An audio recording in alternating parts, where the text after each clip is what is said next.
June, si Ma'am Hazel dapat may nag-pledge na mo siya duha. No? Siya man yung kamot na mangita. Ma'am, thank you kay sa June ka na mo i-adap. Pakpakan nato si Ma'am Hazel. So, iman anak, makita na ito nga itong kalihukan para yun sa kaayuhan. So, nasaktan ba nato kung sa importante ang exercise? Okay, so at least natin idea na ang nagpuna ay nahinugdan sa katmatayon sa tibuok Pilipinas ang heart disease. Okay, point number 1, 2,700 every day. Every day. Ano sa katuig? Oh, sige na 2,700 times 12. Ano? 2,700 times 30. 30 days. Then times 12. Sige na.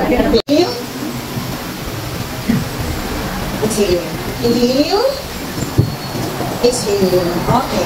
Your hands.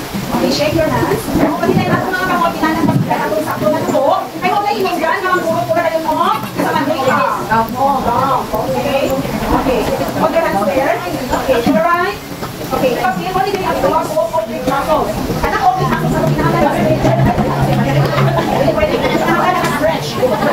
Nakaka-stretch si oblique muscles. Mga senior, na naman kayo. Okay, to the right.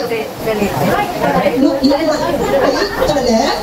Nainay, ipag-feel ang inyong oblique muscles. Then, to the center, to the right. Okay, oblique muscles. Feel your oblique muscles. To the center, to the left. Okay, to the center. Shake your hands. Everybody shake your hands. Okay, back to your waist.